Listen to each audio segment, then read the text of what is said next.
अपने आप में ही बड़ी बात है। तो घणो घणो बारो धन्यवाद करा मैं आपणे बीच आपरा शब्द आपने साथ साझा करया है। एक बात जद निकल के तो ये सीधी तस्वीर हम आपको मुंबई से दिखा रहे थे, जहां पर प्रवासी राजस्थानी सम्मेलन चल रहा था। वक्फे वक्फे से इस सम्मेलन में भी हम आपको ले चलेंगे, लेकिन जैसा कि मुंबई चलने से पहले हमने आपको बताया था कि पाकिस्तानी हाई कमिश्नर बराहीन अब्दुल बासित ने कर्नाटक का दौरा किया है और इसी दौरे पर आज की हमारी हफ्ते की बड़ी खबर है। पूरी तफसीली रिपोर्ट आपको दिखाते हैं।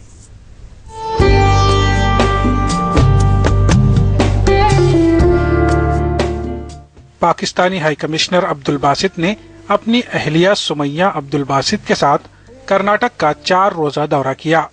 अब्दुल बासित ने वजीर आला सिद्धरमैया से खैर सगाली मुलाकात की।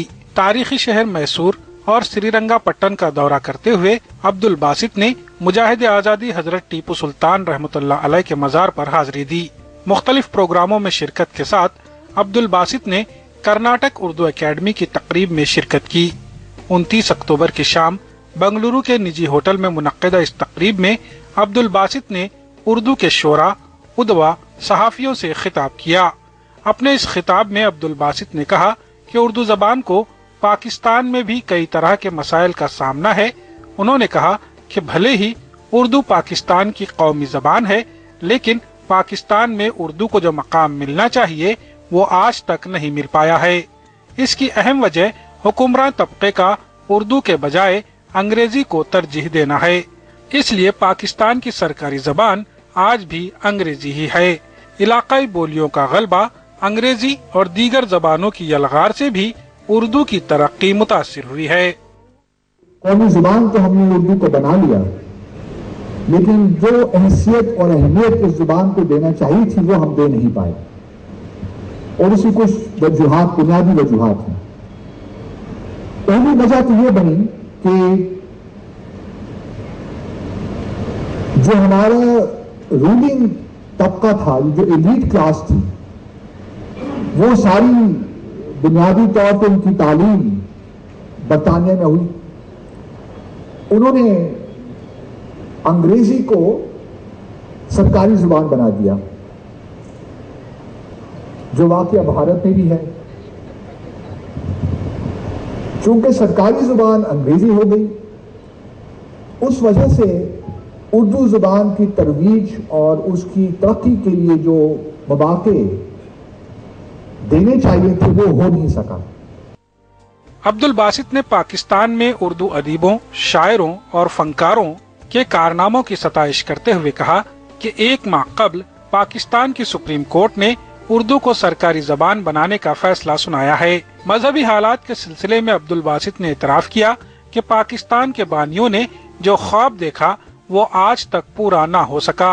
उन्होंने कहा कि दीनी तालीम मदारिस और गरीब तबके तक महदूद होकर रह गई है। असरी तालीम हासिल करने वाले दीनी तालीम से दूर हो चुके हैं।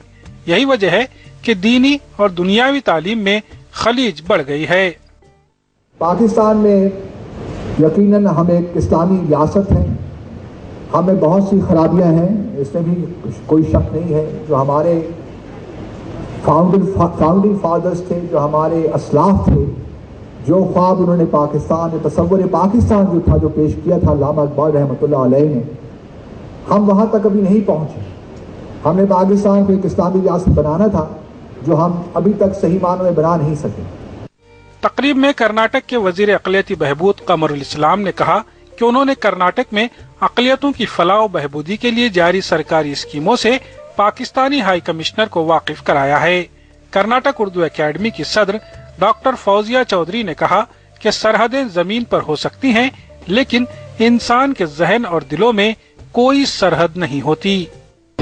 इस कई एक एजुकेशन के सोशो इकोनॉमिक एजुकेशनल अपलिफ्टमेंट के बारे में मैंने उनसे बताया कि कर्नाटक अल्लाह का फजल है कि माइनॉरिटी वेलफेयर में जितनी मिनिस्ट्री में ये तमाम चीज़ें KMDC के चेयरमैन मुलाकात की है, माइनॉरिटी कमीशन की चेयरमैन मिली, उर्दू अकेडमी की चेयरमैन मिली, वक्त भी हमारे पास है।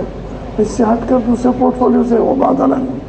नहीं, अकेडमियों के दरमियान रवाबित पहले से हैं, जैसे مشاعرے ہوتے ہیں, کانفرنسز ہوتی ہیں, کتابوں کا لین دین ہوتا ہے. گو جب تنازعات بڑھ جاتے ہیں تو اس کی رفتار تھوڑی سست ہوتی ہے, لیکن میں اب بھی یہ بات کہتی ہوں کہ زمین پر جو سرحد کی لکیریں کھینچتے ہیں وہ انسان کے ذہن پر اور دلوں پر ہرگز نہیں کھینچ سکتے. اور ویسے بھی سرحدیں ہوتی ہی مٹنے کے لیے ہیں, مٹنے کے لیے ہی ان کا وجود ہوتا ہے.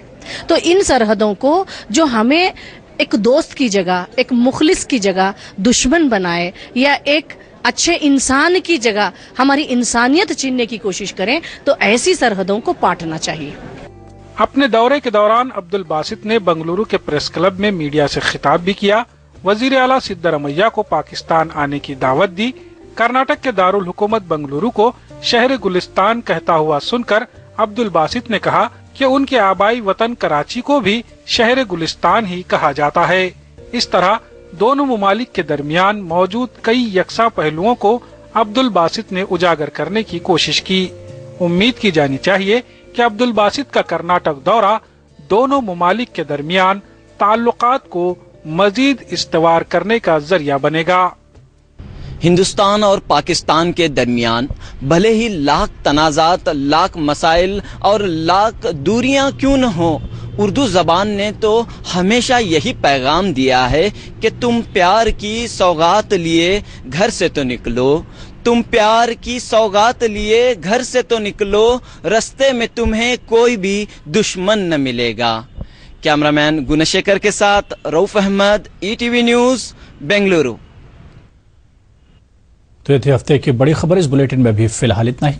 آداب.